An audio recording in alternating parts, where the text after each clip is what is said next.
Assalamualaikum warahmatullahi wabarakatuh. Waalaikumsalam warahmatullahi wabarakatuh.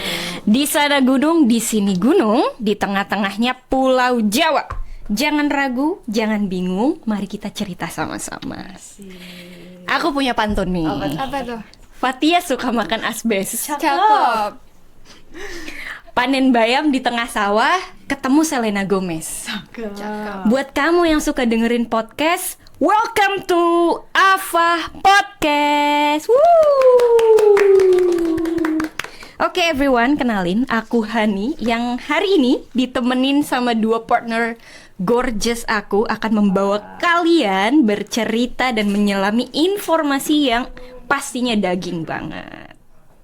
Oke, Oke, silakan nih teman-teman aku. Oke, mungkin aku izin perkenalan juga Iya, kali ya. boleh. Perkenalkan, halo Bilova, perkenalin aku Aad dari Kesmas 21 Unsud yang akan menemani Hani dan satu teman saya lagi yang akan di podcast kali ini. Yoi, dua teman aku udah kenalan nih, sekarang giliran aku. Kenalin, aku Fatia, mahasiswa Kesmas Angkatan 21 juga yang bakalan nemenin teman-teman Bilova pada edisi podcast Afah perdana kali ini. Uhuy. Dalam banget nggak tuh? Aduh. Ih, banyak nyamuk ya, Kak ya. Oh iya. Aduh, gatel banget lagi aku digigit nyamuk nih. Ih. Bicara soal nyamuk kayaknya menarik nih kalau kita bahas DBD. Gimana? Bener, boleh banget lah. Bener banget sih, tapi lain kali nih sebelum kesini berarti kamu pakai lotion nyamuk dulu biar Oh iya nanti kita hindar dari nyamuk. iya benar. Tapi bener banget sih Han, kalau misal kita bahas DBD itu sekarang gitu, kayak kan kalau DBD tuh kayak setiap tahun ada gitu dan familiar juga di masyarakat gitu nggak sih? Bener. OMG gila, DBD. Nyamuk DBD tuh kecil-kecil cabai rawit banget ya. Nah, tapi tadi kita bahas tentang DBD nih. Ini kita serang bahas DBD, tapi teman-teman Bilova tahu nggak sih DBD sendiri itu tuh apa? Oke, Bilova, jadi DBD itu adalah penyakit yang disebabkan oleh virus, namanya virus dengue, Bilova. Nah, virusnya itu disebarin sama nyamuk. Nah, nyamuknya itu jenis Aedes dan untuk jenis kelaminnya tuh khusus, Apa tuh? betina aja. Betina aja. Iya. Bener banget sih Han. Terus kayak kalau misal DBD ini tuh dari sepengetahuan aku nih, nggak cuma dari usia-usia tertentu aja, bisa jadi anak-anak, remaja, lansia gitu-gitu. Jadi nggak semua tertentu aja gitu loh. Oh, yang kena DBD itu ya. Tapi yang ngomong-ngomong, kalau misal kita bahas DBD kan pasti ada kasusnya tuh. benar. Dari kalian sendiri tahu nggak sih kalau misal jumlah kasus atau proporsi kasusnya itu berapa? Cocok banget, aku nih ada tahu nih. Jadi dari WHO nih bilang kalau selama tahun 2023 aja nih, selama masih berjalan juga kan, udah ditemukan kasus yang terkonfirmasi hampir 3 juta. Lebih dari 2,8 juta pokoknya. Hampir Angka yang mendekati 3 gede juta. banget ya. Iya. Kaget aku. Nah, itu dari global nih. Kalau dari Indonesia sendiri nih, dari teman-teman ada yang tahu nggak? Oke, aku mau masuk nih buat yang Indonesia. Kalau di Indonesia sendiri itu ya, setahu aku dari 2021 sampai sekarang 2023 itu grafiknya naik ternyata, teman-teman. Jadi kalau misalkan 2021 itu sekitar 70 ribuan, terus naik lagi jadi 131 di 2022, lalu di tahun ini itu di minggu ke-40 udah sekitar 68 ribu dengan kematian hampir menyentuh angka 500. Banyak banget ya. Wah, Iya. banyak banget sih Han. Tapi nih aku juga mau nambahin, kan aku kan tinggal di Purbalingga, Jawa Tengah gitu ya. Aku juga mau nambahin kasus di tempat tinggal aku sendiri, yaitu per triwulan 2022 itu sebanyak kasusnya tuh kayak menyentuh 50-an gitu. Terus kayak balik ke 2019 itu kasusnya sekitar kayak ada 30 sampai 40-an gitu. Serem banget gak sih? Soalnya kan di kabupaten aja udah berpuluh-puluh gitu, apalagi nanti kalau Iya misalnya ya, ditotal serem banget ya. satu Indonesia gitu. Iya. Tadi udah bahas tentang DBD itu sendiri, Iya. terus habis itu kita udah bahas tentang angka kasusnya, bahkan sampai angka kematiannya juga. Nah, berarti itu kayak, dan tadi banyak banget ya kasus sama angka kematian itu banyak banget dari Iya, itu global gede Indonesia banget sih sampai yang daerah gitu kan. Berarti kita perlu tahu nggak sih cara pencegahan dari penyakit DBD itu sendiri? Perlu banget dong. Apalagi untuk teman-teman Bilova ini. Iya, Bilova kayaknya perlu tahu nih. Apa ya? Tapi tuh aku pernah dengar kan, ini kan ada banyak program gitu kan dari Indonesia sendiri. Aku tuh pernah denger program 3M. Tapi aku nggak tahu tuh 3M apa sih? 3M, 3 miliar kah? 3 miliar. Kamu bilang 3 miliar? Iya, emang apaan itu? Salah. Oh, apa 3M tuh tuh? ada kepanjangannya. Apa tuh? Yang pertama itu adalah menguras. Jadi menguras tempat-tempat penampungan air. Terus yang kedua adalah menutup penampungan air. Jadi biar nyamuk tuh nggak masuk dan bertelur gitu ibaratnya. Iya Dan yang sih, ketiga adalah mendaur ulang. Jadi mendaur ulang, yang didaur ulang apa? Yaitu barang yang memiliki potensi gitu untuk jadi tempat pembiakan nyamuk Berarti gitu. yang- Kayak botol bekas, kalian tahu kan? Makanya pemulung tuh punya ini ya, punya peran yang besar juga dalam pencegahan DBD secara tidak langsung. Iya sih. Terus yang plus-plusnya itu ya M plus yang lain. Salah satunya apa coba tebak? Apa? Miara ikan alias memelihara ikan. Miara ikan di mana tuh? Di rumah ada kolam ikan gitu. Jadi fun fact-nya adalah jadi ikan-ikan ini, misalkan contoh ikan koi ya, dia itu nyamuk bertelur nih, jadilah jentik-jentik. Nah jentik-jentik itu nggak jadi nyamuk karena dimakan sama ikan-ikan. Terus bisa juga memberi larvasida gitu atau abate gitu di air. Dan masih banyak M yang lain, makanya jadi 3M plus. Nah kalau 3 miliar udah sama rumah-rumahnya, kolam ikannya, semuanya udah bisa. Oke. Thank you An penjelasannya. Iya gitu. Terus selain itu ya, ada fogging. Ini sifatnya reaktif sih, dan biasanya itu langkah-langkah puskesmas juga kadang-kadang langsung nih kalau misalkan ada kasus DBD, wah langsung nih fogging karena masyarakat minta fogging. Fogging itu kalian tahu apa kan? Iya, Tahu tuh, yang pengasapan itu. Iya, nah fogging tuh diasepin ya kan, pakai obat nyamuk. Cuma dia nggak bunuh nyamuk sampai nenek kakeknya.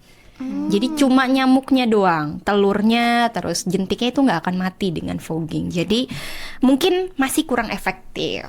Nah selain itu ada juga nih program-program lainnya. Kira-kira apa ya? Aku ada nih satu program gitu.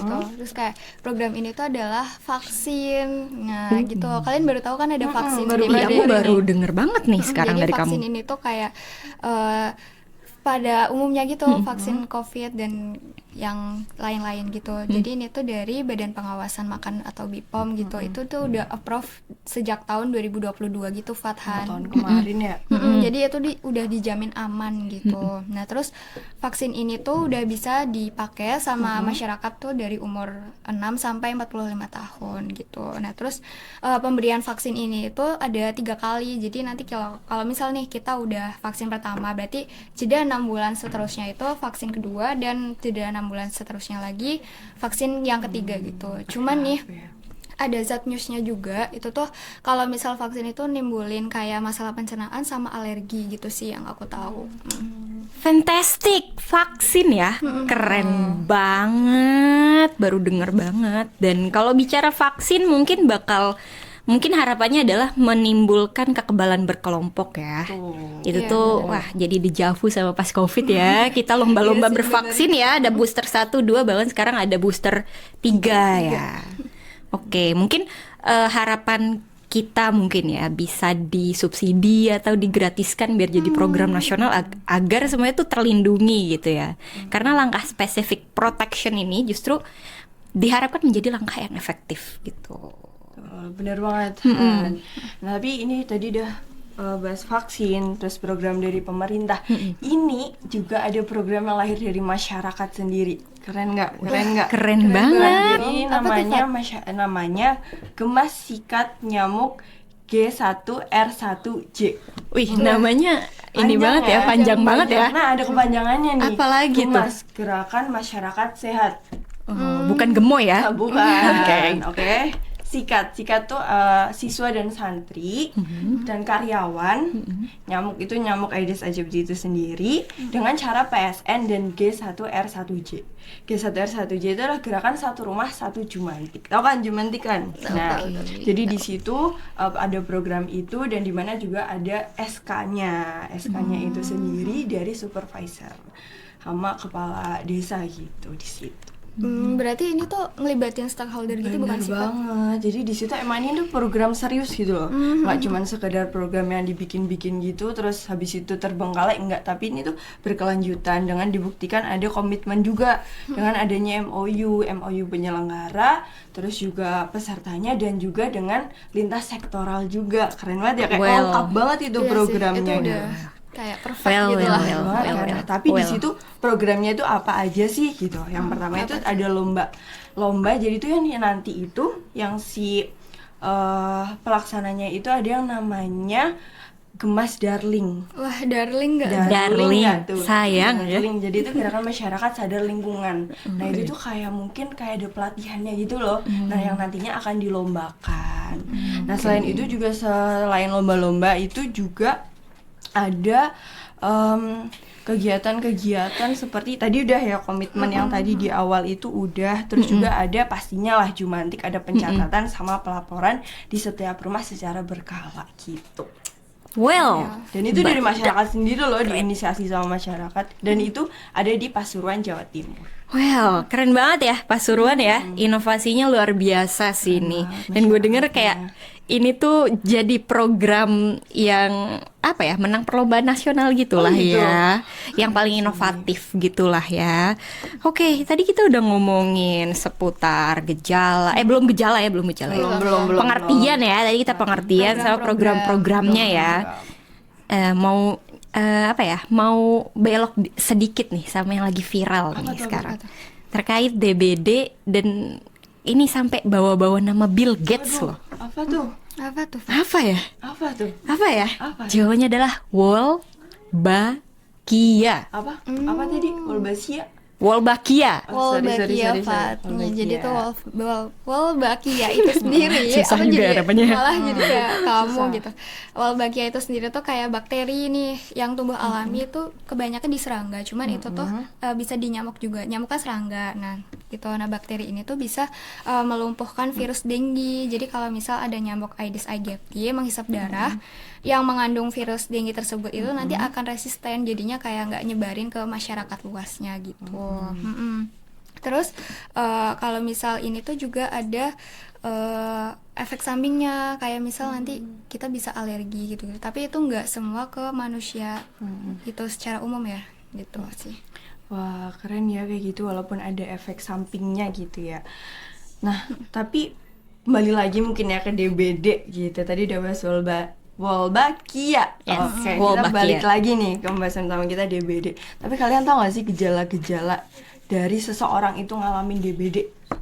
Wah, apa tuh, Fat? Apa sih, Pat? Serius nih, kalian nggak tahu nih? Apa tuh? Nih, jelasin dong. Jadi tuh kayak gini. Gejala seseorang tuh ngalamin DBD itu beda tipis sebenarnya sama tipes. Oh iya sih, Nah, benar. Tapi di sini tuh ada gejala yang bener-bener kerasa banget, Yang khas gitu ya. Yang kerasa banget tuh ini, kepalanya tuh berat banget. Kalau misal bercandaannya anak sekarang kayak gini, boleh nggak sih kepalanya ditaruh sebentar dulu gitu? Karena yang sesakit dan seberat itu rasanya, matanya juga nyut-nyutan banget gitu loh. Terus yang kedua ada nyeri sebadan tapi lebih ke sendi-sendinya. Yang ketiga tuh ada rasa kayak dingin menggigil gitu, padahal demamnya tinggi banget. Nah kalau udah parah bisa sampai ruam merah di kulit gitu. Oh, gitu.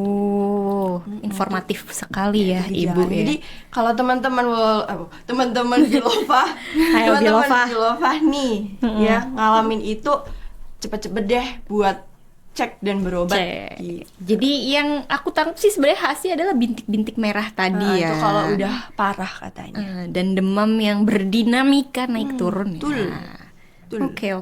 Oke. Selanjutnya apa lagi nih yang mau kita bahas? Karena banyak banget ya DBD tuh ya. Jadi aduh kayaknya terlalu panjang. Ini bisa 3 hari podcast kita ini kalau misalkan kita bahas DBD secara komprehensif gitu ya. Tadi Fatih udah bahas gejala. Nah, kalau beneran kejadian DBD nih, kalian tahu nggak? Kira-kira harus ngapain? Mungkin kalau misal kita beneran nih kena DBD gitu, tapi ya jangan Nauzubillah. sampai Jangan kita ya Allah. sampai Maksudnya gitu. Mungkin ibaratnya seseorang. kalau kena gitu kan kita tuh bakalan kayak ngalamin 3 fase gitu. Oh, ada fasenya ya. DBD tuh ada fasenya. Oke, Jadi oke, fase oke. pertama itu biasanya kayak tadi yang kalian sebutin tuh kayak misal demam tinggi, terus nanti kayak nyeri otot sendi gitu-gitu.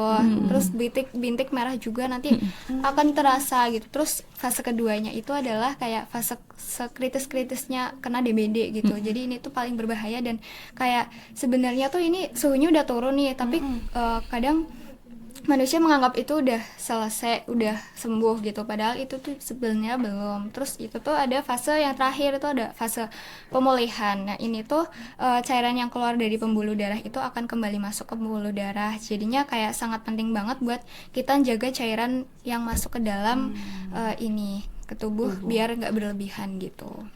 Itu fase-fasenya ya. Tapi Iya, dilihat dari fase kedua kelihatannya udah sembuh, malah yang kritis banget ya. Nah itu Iya, dia itu tuh bener-bener celahnya di situ, celahnya bahaya makanya banget ya. mortalitasnya cukup tinggi DBD ini. Berarti kalau udah serasanya kayak gitu, habis demam tinggi banget, terus kok tiba-tiba turun, perlu banget langsung Perlu cek ke langsung dokter ke ya. rumah sakit Iya karena sih, di situ perlu. titik dimana biasanya trombosit itu turun kan, terjun payung dia. Setuju banget. Iya. Mungkin ini kita kan udah bahas nih fase-fasenya, lanjut ke pengobatan kali ya sekarang. Oke, Gimana nih? pengobatan nih aku suka nih kalau bahas klinis-klinis gini. Jadi pengobatannya nih Bilofah ya, kalau misalkan kalian dirawat gitu ya, itu yang dipantau pertama adalah trombosit, hematokrit. Tapi yang paling penting dikonfirm dulu nih DBD atau bukan. Jadi ada tesnya gitu, Lab gitu ya? tes laboratorium, tes darah. Terus juga asupan cairannya pasti diperhatikan karena biasanya disertai dengan diare. Diare, dan waktu itu karena plasma pembuluh darah pecah di tubuh itu diarenya bisa legam, hitam. Oh gitu. Karena bercampur dengan blood. Nah, karena pendarahan di dalam ini yang membuat trombosit dan hematokrit turun. Nah, selain dipantau cairan, dipantau trombosit dan hematokrit, itu juga asupan makanannya juga perlu diperhatikan. Karena kalau ada pendarahan di dalam, itu kan khawatir dari intestinal atau saluran cerna atau dari lambung, itu kan itu juga perlu diperhatikan. Terus gizi seimbang, minum yang cukup, makan buah-buahan gitu. Karena kalau misalkan udah melewati fase kritis, insya Allah sembuh gitu. Iya sih. Banyak banget ya sebenarnya pengobatannya. Iya banyak. Tapi kadang aku juga nemuin kayak masyarakat tuh kayak males gitu ke rumah sakit, jadi kayak ningkatin risiko kematian gitu. Serem Iya, banget gak sih? iya. itu, bener banget, itu bener sih. banget. Oh, iya Ini kan? pengalaman sendiri di aku. Gimana nih, Fah? Gimana? Jadi gini, ada tetangga aku 3. Jadi itu satu rumah, jadi 3 orang itu kena DBD. Tapi beliau-beliau ini nggak ada ke rumah sakit sama sekali waktu itu. Nah, setelah beberapa hari dari itu, 2 harian lah kayaknya, aku juga kena demam. Demam yang bener-bener yang persis banget sama gejala yang tadi aku sebutin itu. Waduh. Nah, terus akhirnya mau nggak mau orang tua aku bawa aku ke rumah sakit dong. Terus tapi kan di rumah sakit dicek segala macem kan. Iya. Nah, itu akhirnya dokter tuh ngasih tahu ke orang tua aku, ibu untung aja anaknya dibawa ke rumah sakit kemarin karena hasilnya tuh besoknya. Kemarin kalau enggak, diliatin kan trombositnya, Iya. kalau enggak bu, ini anaknya nggak tahu nih besok masih ada apa enggak. Ya Allah. Ibuku di situ langsung kayak, Astagfirullahaladzim. ya Allah, Serem mencelos banget dong. sih. Kayak ya Allah, ternyata emang urgent banget gitu loh buat bawa kita gejala-gejala orang yang udah menderita DBD atau munculkan gejala DBD itu langsung dibawa ke rumah sakit gitu, karena sih, emang harus. ini tuh kaitannya sama kematian Iya sih, bener gitu banget. bro. Untung aja kemarin gitu loh, Fat. Untung masih Iya. hidup nih sampai sekarang ya. Alhamdulillah ya bisa podcast di Alhamdulillah. sini ya bersama Ava Podcast ya. Tuh, Luar dan biasa. ketemu teman-teman Bilova. Oke, tadi udah pengobatan, pengalaman. Kita bahas apa lagi enaknya nih? Apa nih? Bahas apa nih kira-kira? Mungkin kayak kebiasaan-kebiasaan kali ya. Oh iya, kebiasaan-kebiasaan. kira-kira kebiasaan apa ya yang kira-kira meningkatkan penularan gitu? Tadi kan salah satunya adalah pengabaian gitu ya. benar. Jadi tetanggamu mengabaikan itu sakit biasa, ternyata nyamuknya yang gigit mereka terbang ke rumahmu dan menulari virusnya ke dirimu. Aku jadi ingat, jadi tuh Apa tuh? di dekat rumahnya tetanggaku itu ada kolam yang bener-bener terbengkalai gitu loh, dan yang kayak kalau kelihatan di atas tuh kayak banyak yang gerak-gerak gitu kayak jentik. Nah itu tuh bisa nggak sih salah satu penyebab penularan dari DBD itu sendiri? Oke, bisa.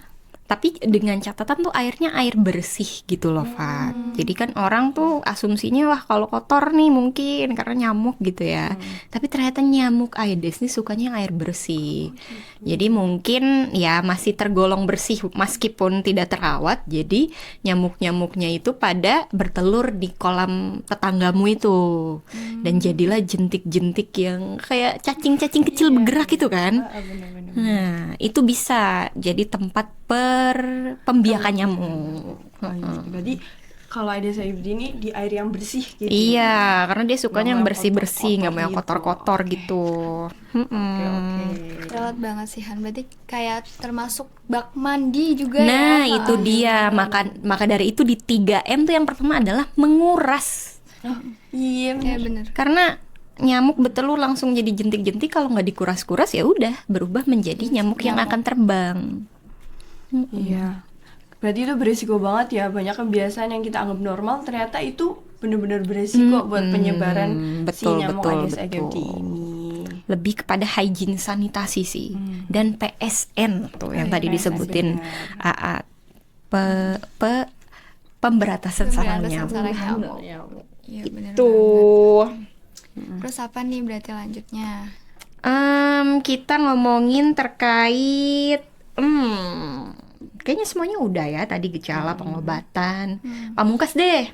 Kita ngomongin mitos-mitos. Seru nih mitos-mitos nih. Mitos-mitos. Mitos-mitos. Aku ada nih Han. Apa? Jadi kalau mitos DBD ini tuh masyarakat tuh beranggapan kalau misal mereka tuh cukup 1 kali aja kena DBD dan selama hidupnya itu nggak kena DBD lagi. Kayak cacar ya dia pikirnya Iya, ya. jadi mereka tuh beranggapan kayak gitu, Farhan. Terus faktanya sebenarnya gimana sih? Nah, Kalau DBD tuh jadi kalau misal faktanya itu kita bisa terkena sampai 4 kali. Kenapa? Itu karena kan ada nih serotip sejumlah 4 gitu. Kalau misal kita baru kena serotip yang pertama dan udah sembuh, berarti kan kita ada kekebalan di serotip tersebut. Serotip. Tapi kan kita masih ada 3 lagi nih, jadi masih ada kemungkinan banget buat kena DBD itu gitu. Wah, itu berarti ilmu ada baru probability selama hidup tuh 4 kali ya, bukan 1 kali udah terlindungi seumur hidup. DBD maju kau gitu kan. sih. Keren banget sih, ini ilmu baru banget sih buat aku. Baru juga. tahu sih aku juga. Karena aku juga kadang mikir kayak gitu juga, kayak ya udah kebentuk kekebalan tubuh gitu loh. Sok banget emang. Tapi nih, tadi Apa, mitos apa? pertama nih, Iya, ada apa mitos nih? kedua Apa nih. nih? Orang tuh ngerasa, aku juga sih termasuk kayak kita udah bebas nih dari serangan nyamuk Aedes aegypti kalau udah pakai lotion kayak yang tadi kita bahas gitu. Tapi kalian mikir gitu juga nggak? Enggak lah. Tapi aku iya sih kayak kalau udah pakai lotion ya udah gitu. Udah Tapi kayak faktanya gimana nih, Nah, Fat? faktanya memang lotion itu bisa mencegah kita dari nyamuk. Tapi kan tadi juga harus dibarengi gitu kan sama upaya-upaya lain gitu. Jadi ya udah nggak bisa gitu loh serta merta dengan pakai lotion itu terus kita merasa aman gitu. Nggak mungkin kegigit sama nyamuk Aedes aegypti dan tertular virusnya. Berarti nggak cukup cuma Nggak pakai cukup lotion doang aja ya. Cukup. Ya kan biar nggak digigit aja sebenarnya Iya. kan. Tapi kalau lagi nggak pakai lotion digigit ya DBD kan. Beda juga. Lotionnya udah hilang, Ya udah digigit DBD Kena DBD ya Bener. kan. Ya, tapi nggak semua nyamuk kan nyamuk DBD. Betul. Oke nih next nih Apa mitosnya adalah Apa tuh? bahwa hanya anak-anak yang bisa kena DBD. Oh iya ada mitos gitu. Iya ada. Kalian gimana menurut kalian? Enggak sih, soalnya kan tadi Nah, aku juga betul. jelasin kayak semua kalangan tuh Iya. bisa gitu. Bahkan sampai lansia pun kena DBD juga. Iya. Dan terpatahkan juga dengan ceritanya Fatia. Fatia kena DBD. Umur berapa kamu kena DBD? SMP. Ah udah nggak anak-anak gitu Nggak, lah. remaja. Udah remaja lah ya.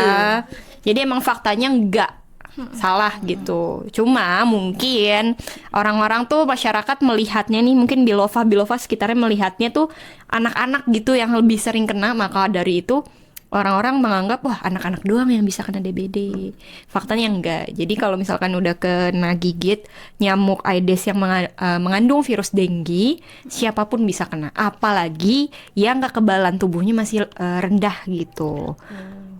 Kayak anak-anak gitu yang belum sekuat orang dewasa ya, dan yang udah mulai menurun kayak lansia gitu. Tapi tetap semua kalangan bisa kena gitu loh. Gitu ya. Berarti mungkin kita udah bahas dari A sampai Z gitu ya, udah Iya. semuanya gitu. Mungkin kali ini udah dicukupin aja kali ya. Cukup, podcast kali cukup nggak nih Bilova? Cukup nih. Nah, mungkin kalau misal tadi Hani buka pakai pantun, mungkin gak sekarang aku tutup pakai pantun juga. Boleh, silakan. Kayak ada Cipung sama Susrini. Cakep, Pulang haji dengerin podcast. cakep.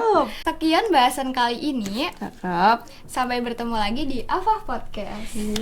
Yeay.